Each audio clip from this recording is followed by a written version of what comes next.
귀한 찬양 감사합니다. 할렐루야. 하나님께서 우리를 여기까지 인도하신 것을 믿습니다. 한 주간도 평안하셨나요? 얼굴이 환하신 분도 계시고 한 주간도 파란만장하셔서 얼굴에서 눈물이 그렁그렁하신 분도 살짝 보이는 것 같은데요.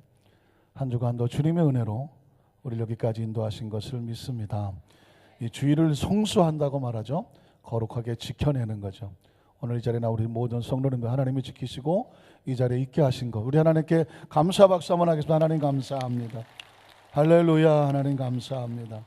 하나님 높일 수 있다면 얼마나 감사하죠. 좌우에 계신 분도 승리하고 나와 계신 거죠. 옆에 분 한번 마음껏 축복하면서 응원해 주시면 좋겠습니다. 사랑하고 축복합니다. 응원합니다.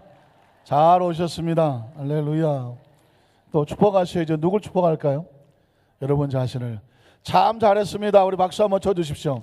여러분 자신을 위해서 격려 박수 한번 하겠습니다. 할렐루야. 이렇게 항상 우리를 응원하시는 분이 계십니다. 성령님이 계시죠. 믿으십니까? 항상 우리를 홀로 두지 아니하시고 우리를 응원하시는 성령님이 우리 여기까지 인도하시고 예배 가운데 함께 하시고 우리 앞길도 멋지게 인도하실 줄로 믿습니다. 다시 한번 묻습니다. 우리 주님을 사랑하시면 아멘 하시기 바랍니다. 뜨겁게 사랑하시면 뜨겁게 아멘 하시기 바랍니다. 옛날 노래에 사랑을 하면 별로 반응이 없으신가요? 사랑을 하면 이뻐져요 라는 노래가 있었습니다. 실제적으로 사랑을 하면 신체적인 변화가 와요. 얼굴도 혈색이 벌겋게 오고 눈빛도 총명하게 막 총기가 돌고 혹시라도 사랑한 사람을 볼까, 또 모든 면에서 또 의욕도 생기고 뭔가 새롭게 하고자 하는 의도도 보이고 실제로 건강해지기도 합니다. 주님을 사랑하십니까? 여러분, 그 사랑한다는 고백 하나가 우리로 또 살 수 있도록 하나님이 주시는 은혜와 은총과 생기와 능력과 은총으로 그분이 또 우리를 사랑하시는 것을 믿습니다. 한번 따라 하실까요? 십자가에 담긴 하나님의 계획. 과연 십자가에는 어떤 하나님의 계획이 담겨져 있을까요? 함께 말씀을 상고하기를 원합니다. 자, 오늘이 무슨 주일일까요? 종려주일. 우리 성가대가 성경학교를 참 잘 다닌 것 같아요. 다음 주일은 무슨 주일인가요? 부활주일이죠. 그래도 교회 한두 번 나와보면은 크리스마스하고 부활주일은 알죠.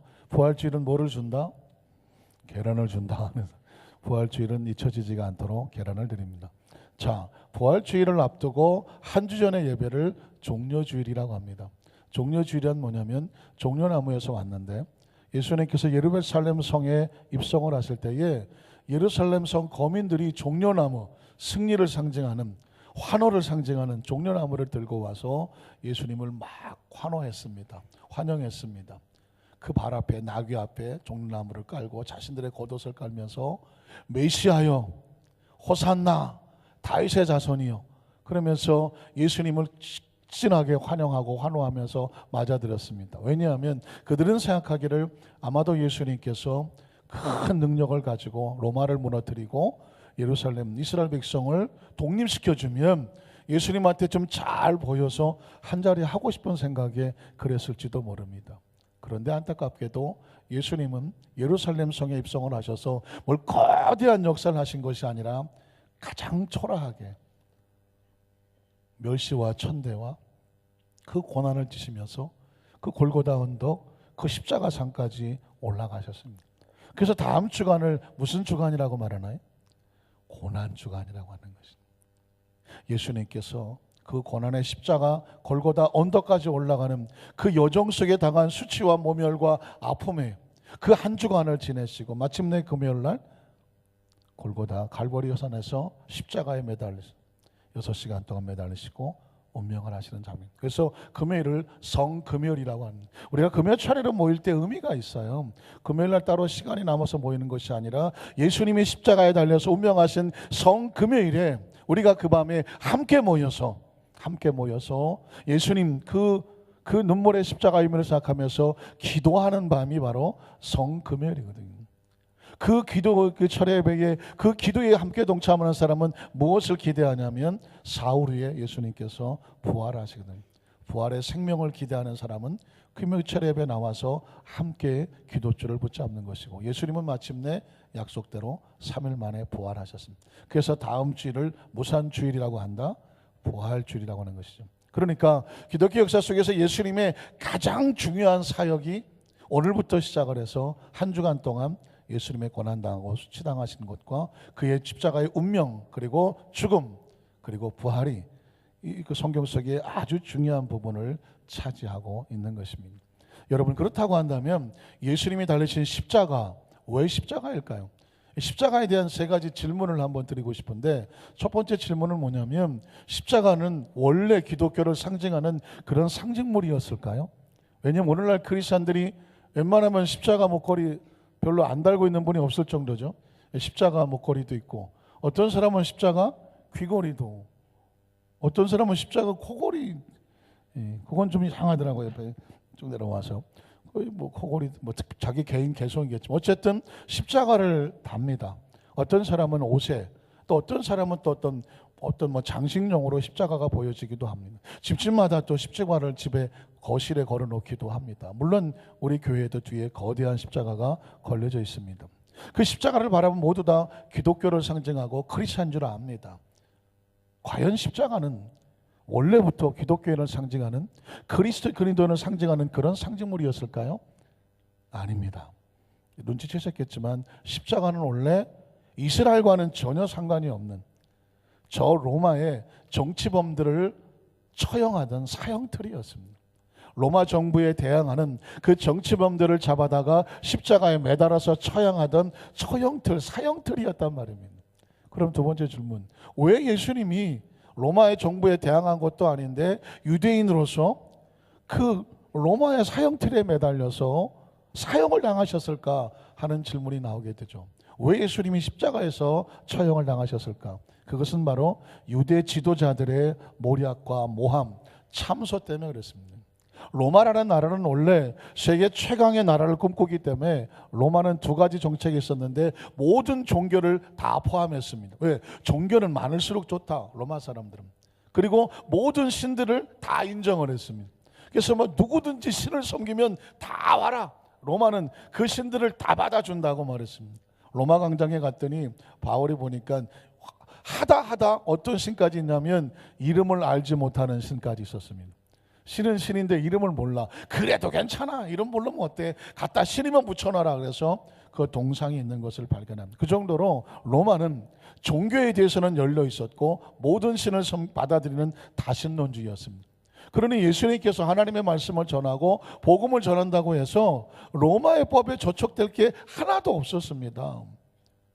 그런데 왜 예수님이 로마 법에 저촉이 됐다고 로마 정부의 반역자가 돼서 십자가에 달렸을까? 유대의 지도자들이 예수님을 어떻게 하면 처형할까 하다가 종교법으로는 안 되니까 빌라도 총독을 찾아가서 예수라는 사람을 많은 사람이 따라다니는데 아무래도 저 사람이 로마 정부의 반정부 운동을 할 수도 있는 폭동을 일으킬 줄 모르고, 그러니 당신이 저 사람을 처형하시오라고 거짓으로 참소하고 모략하고 여론을 만드는 것입니다.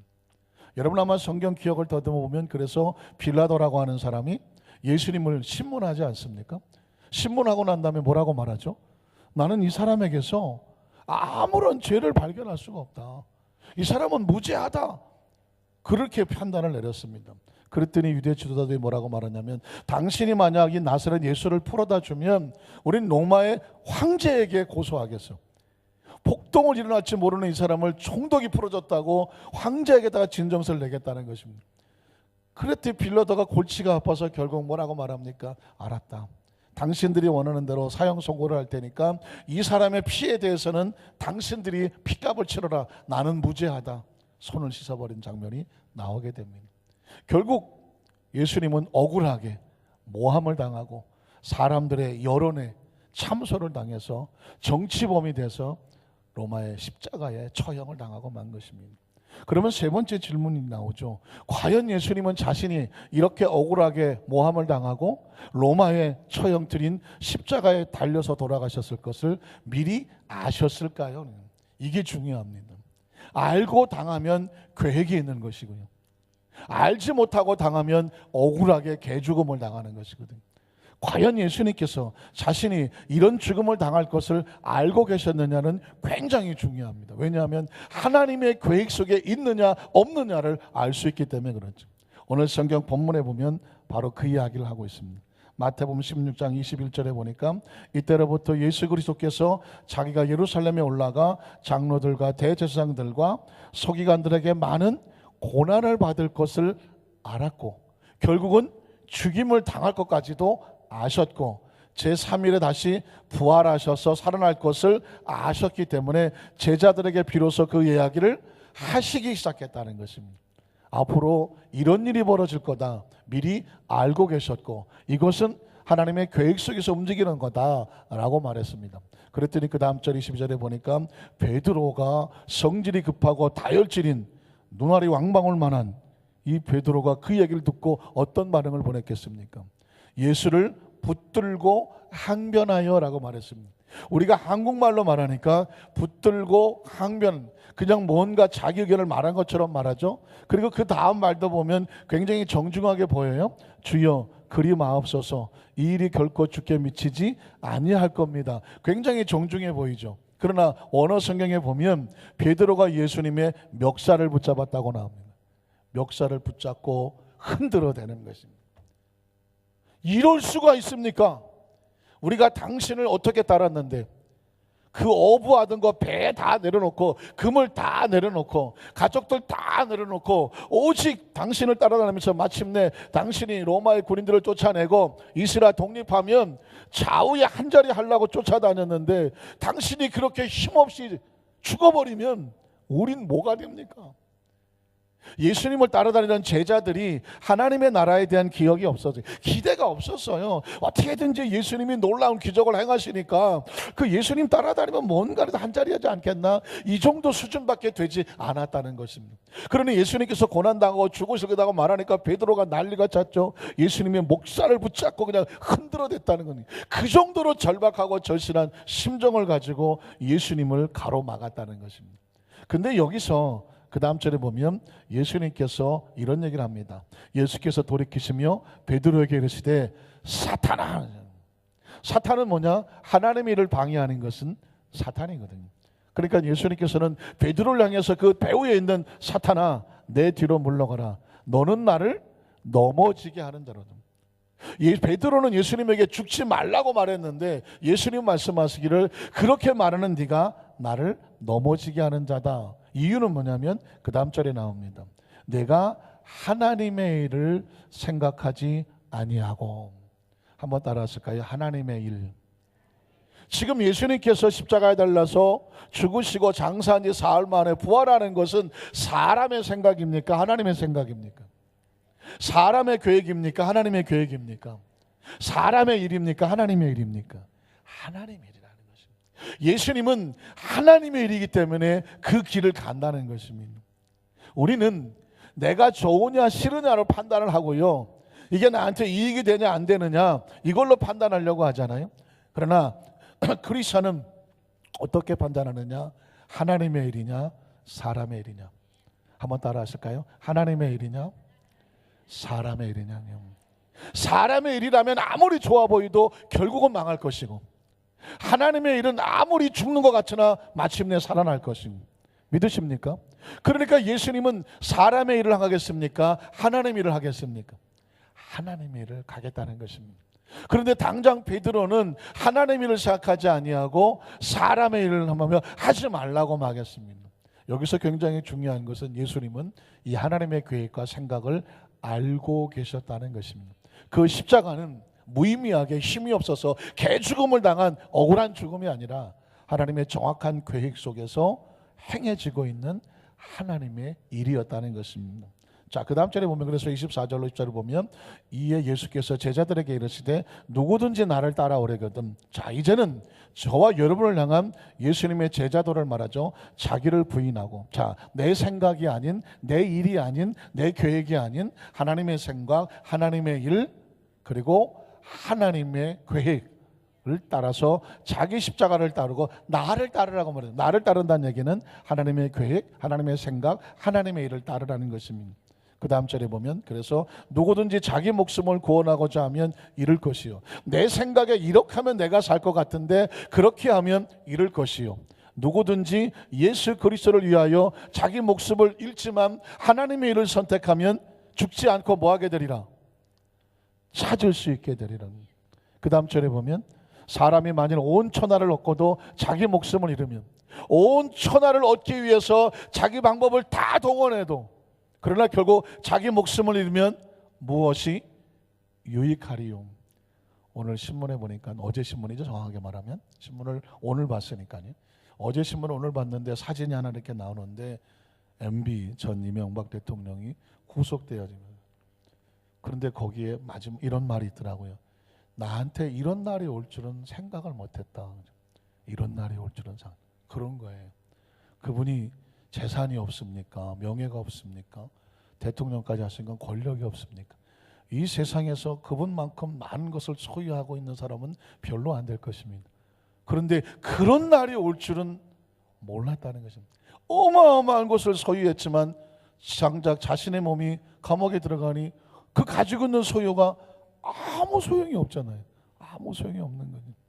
오늘 성경은 사람이 만일 온 천하를 얻고도 자기 목숨을 잃으면 도대체 무엇이 유익하겠느냐. 그러므로 크리스찬들은 27절에 보면 사람이 무엇을 주고 자기 목숨과 바꾸겠느냐. 인자가 아버지의 영광으로 그 천사들과 함께 오리니 그때에, 마지막 그때에 각 사람이 뭐한 대로 갚으리라. 행한 대로. 한번 따라 하실까요? 각 사람이 행한 대로 갚으리라. 잘 살아야 돼요? 못 살아야 돼요? 잘 가야 돼요? 못 가야 돼요? 잘 선택해야 돼요? 잘못 선택해야 돼요? 인생은 얼마나 많이 소유하냐가 아니라요, 얼마나 잘 선택하고 잘 살고 잘 가야 되느냐예요. 왜냐하면 그때가 온다니까. 그때 나한테 이런 날이 올 줄 알았어 라고 미리 준비한 사람은, 하나님의 일과 생각과 계획을 따라가는 사람은 그때에 하나님의 생각과 일 가운데 주는 결과를 얻게 될 것입니다. 그러나 온 천하를 얻을 수 있다고 생각해서 사람의 일과 사람의 생각과 사람의 계획을 가지고 가면 그때에, 하나님이 만드신 그때가 됐을 때 아무 유익이 없어질 수도 있다는 것입니다. 여러분, 이 좋은 날, 왜 하나님이 이 주일날, 이 쉬는 날, 이 시간에 이 자리에 왜 나와 계십니까? 이 자리에 나와 계시다는 것은 선택을 하신 거죠. 하나님의 일을 선택하신 거예요. 하나님의 계획을 선택하신 거죠. 하나님의 생각을 선택하신 거예요. 지금 내가 무엇을 했는지를 아셔야 돼요. 내가 지금 여기 왜 나와야 있지? 이 자리가 어떤 자리지? 내가 왜 저 목사님의 말씀을 듣고 있지? 내가 왜 내 시간과 때로는 물질과 정성을 들어가면서 하나님의 나라를 위해서 이 일을 선택하고 있지? 이게 무슨 일이기 때문에? 하나님의 일. 무슨 생각이기 때문에? 하나님의 생각이기 때문에. 누구의 계획이기 때문에? 하나님의 계획이기 때문에요. 예수님은 이 십자가를 걸어가면서 하나님의 일이기 때문에 가는 거예요. 하나님의 생각이기 때문에 가는 거예요. 하나님의 계획이기 때문에 가는 거예요. 그리고 말씀하는 거예요. 너희도 앞으로 길을 갈 때에 하나님의 생각을 가고 하나님의 일을 가고 하나님의 계획을 가라. 그러면 20이 되고 30이 되고 40이 되고 50이 되고 60이 되고 70이 되고 80이 되고 세월이 지난 후에 결코 후회할 일이 없을 것이다. 믿으십니까? 인생은 어차피 한 번밖에 살지 않아요. 제가 이 이야기는 2부 때 하지 않았어요.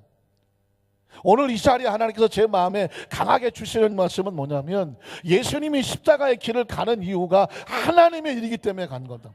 갑자기 제 마음속에 이 시간에 성령의 감동을 주시는 게, 우리 성가대 또 오늘 산부 예배 참여 모든 성도들이 정말 잘 되기를 주의 이름으로 축복합니다. 정말 잘 살기를 축복합니다. 잘 되고 잘 산다는 게 뭐냐면, 세월이 지난 다음에 아이고 그때 그렇게 하지 말걸, 후회할 일이 없어야 돼요. 정말 잘 산 사람은 인생을 잘 살고 난 다음에 후회가 없어. 그때 그렇게 하기를 참 잘했다는 거예요. 그런데 인생을 잘못 산 사람은요, 120, 150을 살아도 내내 땅을 쳐. 그때 그렇게 하지 말 거래요. 결국 그래서 지옥은 가면 무슨 소리가 들리냐면 껄 하는 것입니다. 왜? 그때 그렇게 하지 마. 그때 딴 데 가지 말고 이거 할 걸. 결국 지옥은 맨날 가서 껄 그래요. 천국은 뭐 하냐면 우하하. 한번 따라 하실까요? 우하하. 천국은 다 하는 얘기가 뭐냐면 우리 하나님이 하셨습니다. 천국은 우하하하고 웃는데 지옥은 갔더니 껄껄껄거리고 뭐 웃는 것 같긴 해요. 그러나 후회하고 천국은 감사인 것입니다. 아유, 목사님이 설교 언제 하시려고 지금. 첫 번째로 보십시오. 예수님께서 이 땅에 오신 그 십자가의 계획의 첫 번째 이유는 뭐냐면 우리를 대신해서 제물이 되어 주시려고 찾아오셨습니다. 한번 따라 하실까요? 우리를 대신해서 친히 제물이 되어 주시려고 찾아오신 예수 그리스도입니다. 굉장히 중요합니다. 예수님이 이 땅에 오신 목적은 다른 목적이 아니에요.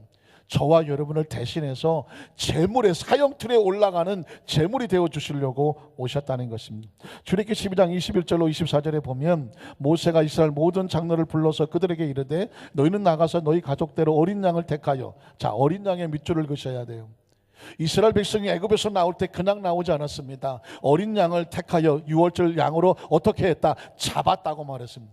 양을 잡았다는 의미가 들어오십니까? 양을 잡으려면 어떻게 해야 돼요? 가죽을 벗겨야 돼요. 목을 찔러서 피를 쏟아 받아내야 돼요. 내장을 다 긁어내야 돼요. 발목, 손목을 다 잘라야 돼요. 잘 제단해서, 그리고 제단 위에 올려놓아야 되고 불을 펴서 그것을 제물로 드려야 돼요. 양을 잡았다는 얘기는 생명을 쏟았다는 이야기입니다. 그 양 잡아서 어떻게 했나요? 그 다음 절에 보니까 우슬초 묶음을 가져다가 그 식물 같은 묶음을 가져다가 그릇에 담은 피에다 적신 다음에 줄줄 흐르는 그 피를 문 임방과 좌우 문설주에다가 문지방에 다 발랐다는 것입니다. 그리고 아침까지 한 사람도 자기 집 문 밖에 나가지 말라고 말하고, 그리고 야훼께서 애굽 사람들에게 재앙을 내리려고 마지막 10번째 장자들이 생명을 끊어지는 심판을 내릴 때에 문임방과 좌우 문설주에 뭘 보고? 피를 보고. 무슨 피? 어린 양의 피를 보시면 어떻게 하신다고요? 야훼께서 그 문을 넘으시고 멸하는 자에게, 심판하는 자에게 너희 집에 들어가서 너희를 치지 못하게 하실 것이다. 무엇 때문에? 피 때문에. 어린 양의 피 때문에. 이스라엘 백성이 애굽에서 나올 때 그냥 나가지 않았습니다. 어린 양의 피의 대가를 지불했습니다. 이건 뭐냐면 온 인류가 그 심판의, 죄악에 대한 심판에서 나오게 될 때에 그 피의 대가를 지불하고 구원받을 것을 모형, 심볼라이즈, 상징으로 보여주는 것입니다. 자, 그래서 이사야 53장 7절로 8절에 보면 그 메시아가 오면 너희를 대신해서 피를 흘려줄 것이다 라는 예언이 있습니다. 그가 곤욕을 당하여 괴로울 때에도 그의 입을 열지 아니하였으며, 메시아가 당하는 고난입니다. 마치 도수장으로, 도살장으로 끌려가는 어린 양과, 자, 어린 양 기억하시죠? 출애굽을 할 때 있었던 어린 양, 그 어린 양과 털 깎는 자 앞에서 잠잠한 양같이 그의 입을 열지 않았다. 순순히 십자가의 고난을 향하여 자기 생명을 부어주는데 반항하거나 저항하지 않냐고 순순히 제물되어 주기로 그렇게 순종했다는 것입니다. 8절에 보니까 그래서 그는 곤욕과 신문을 당하고 끌려갔으나 그 세대 중에 누가 생각하기를 그가 살아있는 자들의 땅에 끊어짐은 마땅히 형벌받을 내 백성의 허물 때문이라고 누가 상상이나 했겠느냐. 예수님이 십자가에 달렸을 때 저 사람의 그 십자가의 형틀이 온 인류의 죄를 대신한 거라고 누가 상상이나 했겠느냐라고 예언을 하고 있습니다. 예수님이 이 땅에 오신 목적이 뭐죠? 마태복음 1장 20절로 21절에 보면 이 일을 생각할 때 주의 사자가 현몽하여 이르되 다윗의 자손 요셉아, 자, 예수님의 탄생의 장면입니다. 내 안에 마리아 데려오기를 무서워하지 말라. 그에게 잉태된 자는 성령으로 된 것이다. 자, 아들을 낳으면 이름을 뭐라고 불러요? 예수라고 해라. 그 예수의 이름의 뜻은 그가 자기 백성을 그들의 죄에서 어떻게 해요? 구원하는 겁니다. 이스라엘 백성의 생각은 누군가의 죄를 대신하려면 죄의 결과는 죽음이기 때문에 저 사람을 살리려면 내 생명을 내려놓아야 돼요. 그러니까 예수님께서 온 인류의 죄를 구원하려면 누구의 생명을 내려놓아야 돼요? 예수님의 생명을 내려놓아야 돼요. 마치 누구처럼? 어린 양과 같이. 그래서 세례 요한은 예수님을 보고 이렇게 불렀습니다. 요한복음 1장 29절에 보면 이튿날 요한이 예수께서 자기에게 나오심을 보고 이르되 이렇게 말합니다. 한번 따라 하실까요? 보라, 세상 죄를 지고 가는 하나님의 어린 양이라고 말했습니다. 자, 여러분에게 제가 출애굽기 12장 말씀을 드렸고 그리고 예수님께서 세상의 죄를 짊어지게 오신 이름을 갖고 계신다고 말했죠. 그런데 세례 요한이 보니까 예수님이 바로 어린 양인 거예요. 누구의 죄를? 세상의 죄를 지고 가는 하나님의 어린 양.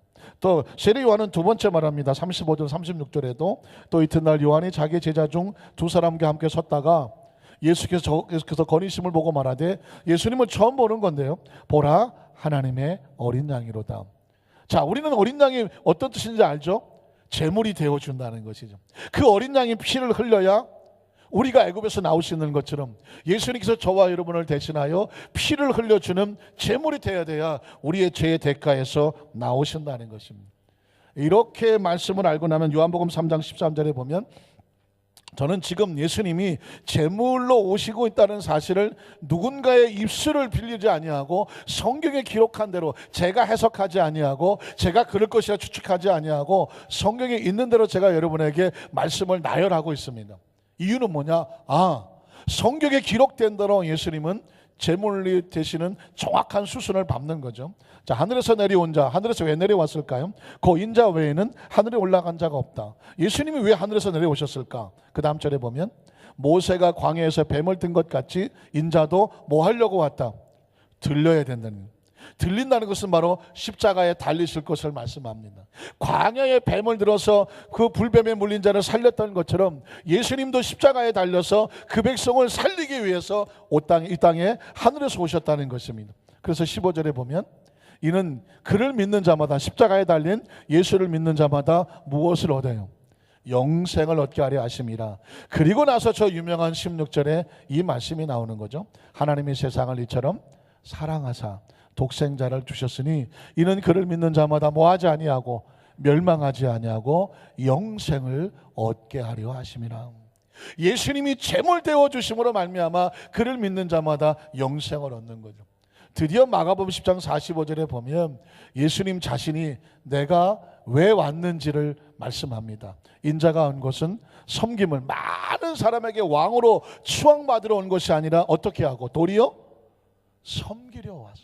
그리고 어떻게 해요? 자기 목숨을 많은 사람의 대속물로, 제물로 주시려고 왔다는 것입니다. 예수님을 구주로 믿으시면 아멘 하시기 바랍니다. 여러분 메리 크리스마스 하죠. 얼마 안 있으면 성탄절이 다가오죠. 좀 기다려야 되나요? 예. 여러분은 성탄절에 어떤 기억을 가지고 있나요? 저는요, 어려서부터 교회에서 자라서 성탄절에 대한 기억, 크리스마스가 다가오면 막 심장이 벌렁벌렁해요. 가슴이 막 뛰어요. 어렸을 때 크리스마스를 기대하던 마음이 아직도 제 마음에 남아있어요. 크리스마스가 다가오면 교회에서 뭐 선물도 주죠. 그리고 선곡을 하죠. 선곡을 준비하죠. 친구들하고는 매일 만나죠. 그리고 크리스마스 하는 날 선곡도 하고 뭐 율동도 하고 찬양을 하고, 그게 저는 너무 좋았어요. 그래서 지금 이만큼 나이가 먹었음에도 불구하고 크리스마스가 되면 막 설레이고, 크리스마스가 오면 너무 기쁘고 감사해요. 그런데 정작 제가 놓친 게 있어요. 크리스마스에 선물도 주고받고 밤새 파티도 하고 서로 정말 기쁘고 즐거운 시간을 갖는데, 정작 중요한 것은 뭐냐면 그분이 왜 오셨는지에 대한 중요한 핵심을 놓친 거예요. 그분은 우리에게 무엇이 되어주시려고 왔을까요? 제물이 되어주시려고 온 거예요. 내 심장이 망가졌어요. 신장도 망가지고 심장도 망가졌어요. 어떤 사람이 죽어가면서 자신의 심장과 신장을 나한테 주겠다고 나를 찾아와요. 나한테는 얼마나 기쁘고 감사한 거지만 내 개인에게는 그 사람이 평생 고맙고 감사한 은혜를 입는 날 아닙니까? 성탄절은 예수 그리스도로부터 죽어 마땅한 그 생명을 다시 살게 하는 은혜를 입는 날이에요. 그러니까 이 성탄은 기쁘고 즐거워하는 것만 아니라 하나님 앞에 최선의 감사의 심령이 고백되는 날이 바로 크리스마스라는 것입니다. 제가 어제도 서산에 가서 결혼식 주례를 했는데, 제가 이 말씀을 묵상하다가 이제 앞으로 주례할 때는 이렇게 해야 되겠구나. 신랑과 신부는 서로에게 제물이 되어주시오. 왜? 사랑은 피차 제물이 되어주는 것입니다. 남편은 아내에게 제물처럼 섬겨주는 것이. 2부 예배 때도 한 사람도 아멘을 안 하더라고요. 네, 그럴 줄 알았어요. 시간을 놓쳤으면 제가 한 번 더, 남편은 아내를 위해서 기꺼이 아내 앞에 제물처럼 섬겨주고. 여자들만 아멘하고 앉는. 아내는 남편을 위해서 기꺼이 내가 내 남편에게 재물이 되어주자. 야, 역시 우리 교회의 희망은 여성 동지들에게는, 그리고 아내는 남편에게. 여러분, 사실 남편은 마음에는 안 해서 그렇지 마음은 그래. 저도 우리 집사람에게 재물이 되어줬으면 좋겠다, 그런 마음으로 늘 다짐은 해. 이 남자들은 다짐은 해. 부부간에는 서로 재물이 돼야 행복하게 살지. 나는 당신에게 재물 되어주겠다니 당신은 나에게 당연한 짓을 왜 하냐, 이렇게 말하면 부부관계가 안 되죠. 부모도 자식에게, 부모는 자식의 평생 재물이죠. 어떻게든지 잘해주려고 애를 쓰잖아요. 자식은 분명히 부모에게도 재물이 돼야 돼요. 부모님을 잘 공경하고 봉양해야 돼요. 자식은 내리사랑이라 부모의 사랑을 가지고 자식에 주는 게 마땅한 줄 알지만, 그럼에도 불구하고 성경은 이렇게 말합니다. 제5계명에 내 부모를 공경해라. 그러면 네가 땅에서 잘되고 장수하리라 그랬습니다. 부모님을 공경하잖아요. 땅에서 잘되고 장수해요. 안 하려면 관두세요. 그냥 안 하셔도 돼. 그냥 안 하셔도 돼. 그러나 땅에서 잘되고 장수하시려면 하나님이 말씀하셨어요. 반드시 내 낳아준 부모를 공경해라. 그건 하나님의 약속입니다. 사랑하는 성도 여러분, 기억하십시오. 예수님이 땅에 오신 목적은 뭐다? 재물이 되어 주시려고 우리를 친히 찾아와 주신 것입니다. 그러면 두 번째로, 과연 예수님은 진짜 재물이 되어 주셨을까요? 왜? 찾아오셔서 안 되면 또 어떻게 하겠어요? 성경은 정확하게 재물이 되어주시는 예수님의 모습을 보여주고 있습니다. 마태복음 26장 36절로 39절에 보면 예수님이 겟세마네 동산에서 처절한 기도를 해요. 지금부터는요, 예수님이 그 십자가에 올라가기까지, 재물이 되어지기까지, 가죽이 벗겨지고 내장이 찢겨지고 오늘 모든 것들이 다 털려져 나가고 그 제단에 올라가서 재물처럼 피투성이 되기까지 예수님이 당하시는 모습이 기록되어 있습니다. 이 예수께서 제자들과 함께 겟세마네라는 곳에 이르러 제자들에게 이르시되, 내가 저기 가서 기도할 동안에 너희는 나와 함께 여기서 앉아 기도해 달라고 말합니다. 그리고 예수님께서 베드로와 세베대의 두 아들을 데리고 가실 때 놀랍게도 예수님은 고민하고 슬퍼하고 계셨습니다. 고민하고 슬퍼하셨습니다. 그래서 그 다음 절에 가니까 이에 말씀하실 때 내 마음이, 예수님의 제자들에게 한 번도 이런 말 한 적 없거든요. 내 마음이 심히 고민하고 죽게 되었으니 너희는 깨어서 여기 머물러서 나와 함께 기도해 달라고 말했습니다. 그리고 그 다음 절에 보면 예수님이 나가서 얼굴을 땅에 묻어요. 여러분, 그렇게 기도해 보셨나요? 너무 절박하니 허리가 반으로 접혀서 얼굴을 땅에 쳐박고 두 손을 얼굴이고 처절한 기도를 하고 있습니다. 거기서 뭐라고 기도하시냐면, 기도하여 이르시되 아버지여, 만일 할만하시거든 이 잔을 내게서 지나가게 하시옵소서. 이 잔이 뭐예요? 수치와 모멸과 억울한 참소와 모략과 모함을 당해서 그 사람들 앞에서 피투성이가 되는 거예요. 그리고 그 십자가를 지고 골고다 언덕에 올라가야 되는 거예요. 거기서 처참하게 못이 박혀서 재물이 되어지는 거예요. 예수님이 그 메시아로 와서 수많은 병을 고치고 귀신을 쫓아내고 기적을 행하며 많은 사람의 환호를 받으셨던 예수님이 이제는 거꾸로 모함을 당해서 사람들 앞에 버림을 당하고 아주 초라하고 나약하게 벌거벗겨진 채로 십자가 꼭대기에 제물을 당하러 가야 되는 거예요. 근데 예수님께서 할 수만 있으면 이 잔을 내게서 지나가게 하기를 원합니다. 그러나 이렇게 말합니다. 나에게는 하나님의 계획이 있습니다. 하나님의 생각이 있습니다. 하나님의 일이 있습니다. 하나님의 뜻이 있습니다. 그러니까 나의 원대로 맛이 없고 누구의 원대로? 아버지 원대로 되기를 원합니다. 그렇게 기도를 하죠. 자, 그 예수님께서는 이런 기도를 하는 가운데에 이사야 53장 1절로 3절에 보면 예수님께서 메시아는 이 땅에 고난을 당할 것이다 라는 것이 예언이 되어 있습니다. 우리가 전한 것을 누가 믿었느냐? 야훼의 팔이 누구에게 나타났느냐? 그는 주 앞에서 살아나기를 연한 순 같고 마른 땅에서 나온 뿌리. 상상이 됩니까? 황량한 메마른 땅에 나무 뿌리 몇 가지가 튀어나왔어요. 볼만해요? 볼품이 없어요. 볼품이 없어요. 그냥 마른 땅에 삐쩍 마른 나무 몇 뿌리 덩어리가 튀어나왔단 말이에요. 볼 게 없다는 거예요. 좀 더 구체적으로 나가면 그 다음 절에 이렇게 말해요. 고운 모양이 없어요. 여러분, 우리가 예수님의 사진 이렇게 보면은 정말 막 금발 이렇게 갈색이 돼 있고 눈은 파란 눈에다가 그냥 얼굴이 이목구비가 뚜렷하고 잘생긴 모습으로 성화가 그려져 있죠. 뻥이요. 뻥이요. 예수님은 그렇게 생기지 않았어요. 그거는 서양 사람들이 예수님을 미화해서 그려놓은 거예요. 실제로 예수님의 얼굴은 그 서양 사람들의 얼굴이 아니에요. 중동 사람이에요. 이스라엘 사람이란 말입니다. 그렇게 이목구비가 뚜렷하고 콧날이 오똑하고 뭐 이렇지 않아요. 그냥 아주 지극히 평범하게 어디다 섞어놔도 표시도 안 나. 아니, 표시 안 나는 정도가 아니라 어쩌면 저렇게 못생겼을까? 사람들이 손가락질할 만큼 예수님의 외모는 볼품이 없었어요. 고운 모양도 없고 풍채가 좋지도 않았어요. 제대로 먹지 못하여 비실비실 삐리삐리 했을지도 몰라요. 우리가 보기에 메시아라고 흠모할 만한 아름다운 것이 눈꽃만치도 있다 없다? 없다고 말했습니다. 외모로 볼 거는 아무것도 없다고 말했습니다.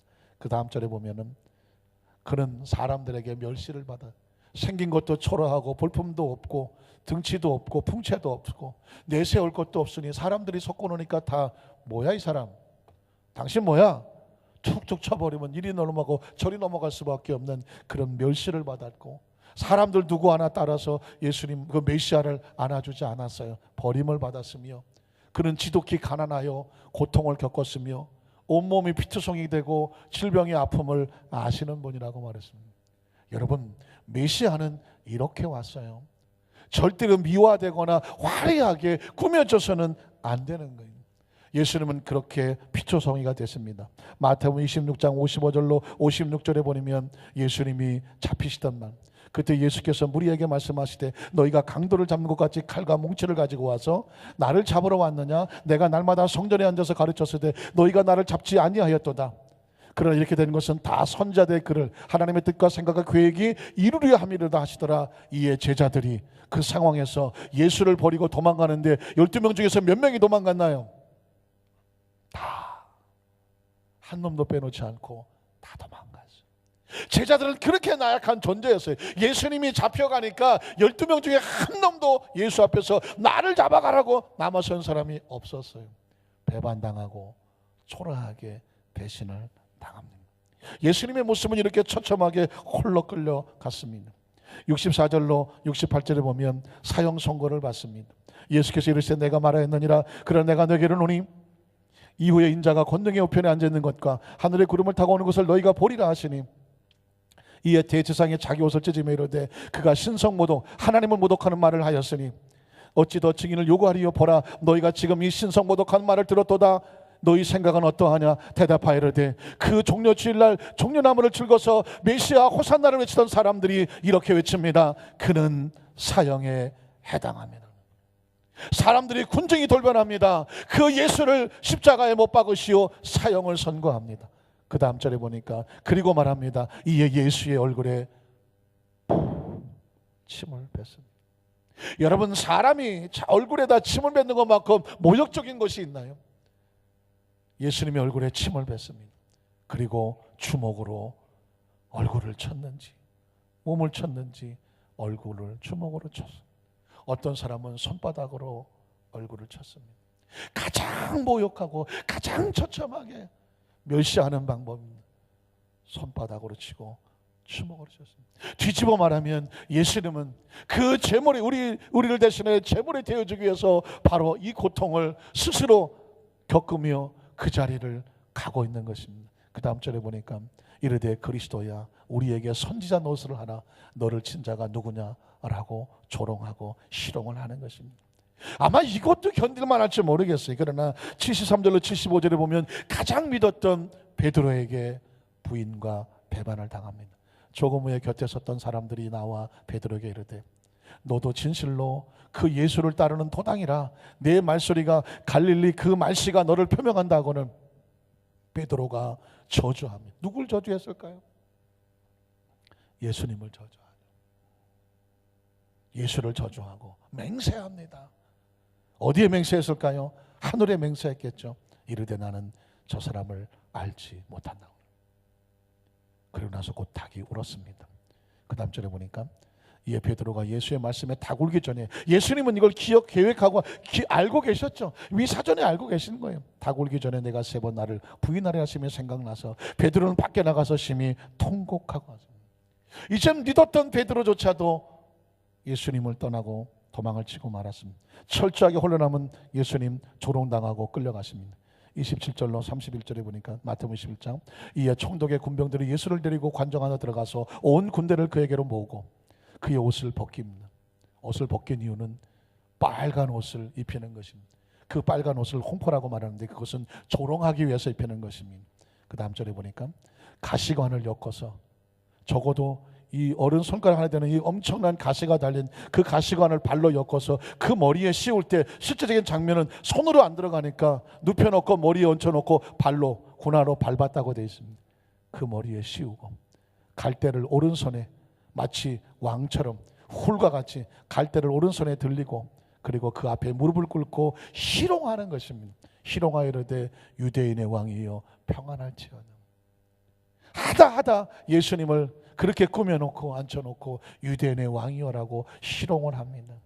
그 다음 절에 보면은 그에게 또 침을 뱉고 갈대를 빼앗아 그 갈대로 그의 머리를 치도록. 상상이 됩니까? 야, 네가 유대인의 왕이야? 유대인의 왕이야? 덤벼봐. 뭐 어떻게 해봐 너. 그리스도 뭐 어떻게 해봐. 아휴. 그 군병들이 예수님을 조롱하고 있는 거죠. 31절에 보니까는 희롱을 당한 후에 홍표를 다시 벗기고 돌에 그의 옷을 입혀서 십자가에 못 박으려고 끌고 나갑니다. 결국 50절에 보니까 예수님은 운명하십니다. 예수께서 다시 크게 소리를 지르시고 영원히 떠나가시더랍니다. 영원히 떠나갔다는 얘기는 뭐냐면 약속대로 우리가 올라갈 그 십자가의 제물에 예수님이 제물의 완성을 되셨다는 것을 말씀하고 있습니다. 사랑하는 성도 여러분, 이제 우리가 여기서 끝나면 안 되죠. 예수님이 저렇게 처참하게 제물을 되시는 그 고통을 당하시는 이유가 뭘까요? 세 번째로 그 제물을 친히 당하심으로 말미암아 우리에게 주시고 싶어하는 하나님의 계획의 성취가 있기 때문에 그렇습니다.